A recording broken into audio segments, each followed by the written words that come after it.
Many politicians, I would say more on the left, are always bashing the billionaires that they don't pay enough, that they don't do enough.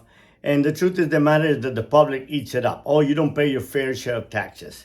But here's the thing. We don't realize that the way these people, take Jeff Bezos, for example, the way he makes billions of dollars is, number one, he risked everything he had. Number two, he took a gamble. Number three, he worked his ass off and came up with something that ended up really transforming the world, transforming the way that we purchase. And I know a lot of people that say, oh, but Jeff Bezos this and that. I said, well, then don't ever buy from Amazon. But they don't stop buying from Amazon because it's just cheaper to talk crap about people than to do something. And they don't realize that Amazon employs hundreds of millions, maybe millions of people. And Amazon, with all the money that they employ, all that money goes back into the economy. And yes, it is true. They might not pay as much as the average person, but the truth is that most people don't even pay taxes, period. So it's just a sad thing by politicians to bash. And the saddest thing is that we buy it. But you take Jeff Bezos, he gave $100 million to Jose Andres of World Central Kitchen. So here's the thing. We see the tornadoes that have just devastated Kentucky, Tennessee, and even up to Illinois. And who is there feeding all those people? Jose Andres and his World Kitchen Central, or World Central Kitchen. They're there feeding the people, feeding the first responders, feeding the people that all of a sudden woke up and didn't have a home anymore. How sad, right before Christmas. Something that nobody expects. But those bad things will come to you. But yet, that $100 million is helping to feed so many, many more people. And the question I ask people that bash all these people that say, oh, they don't pay enough taxes. What do you do for anybody? How much do you truly give? I remember the world's greatest generation believe in tithing so much. They gave 10% no matter what. When my wife and I started our company, we gave 10% off the top. And I'm going to tell you, I struggle sometimes with making that decision because sometimes I felt that, hey, I needed that 10% to eat.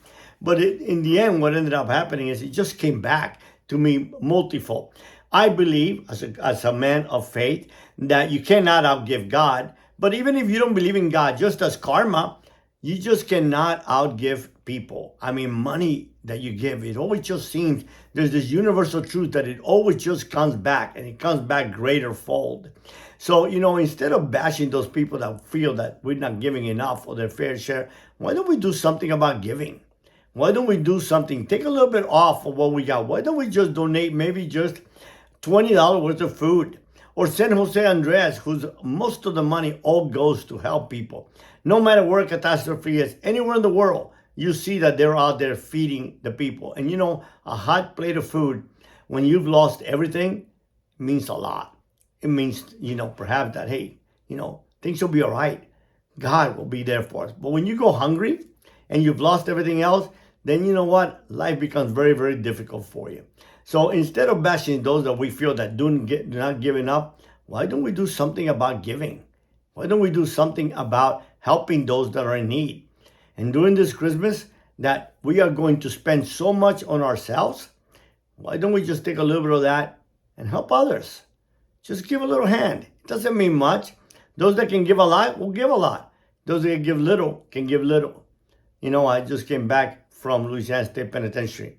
And I was interviewed and asked, how come men keep asking why you kept coming back year after year for 20 years? We really enjoy the way that you enrich us, the way that you encourage us. But the truth is, I told them I come back for a selfish reason. Number one is that I ended up being very, very encouraged. And my hope and faith in humanity grows. And my faith in God grows. And the truth is that as I see men that most likely will die there, and yet love God and worship God and are full of joy, it just strengthens my hope and strengthens my faith. And it just makes my life just so different. So, my brothers and sisters, as we celebrate Christmas, think about what you have and not what you don't have. And when you think about what you got, just take a little bit of that and do something to help those that do have nothing. God bless you. Have a Merry Christmas.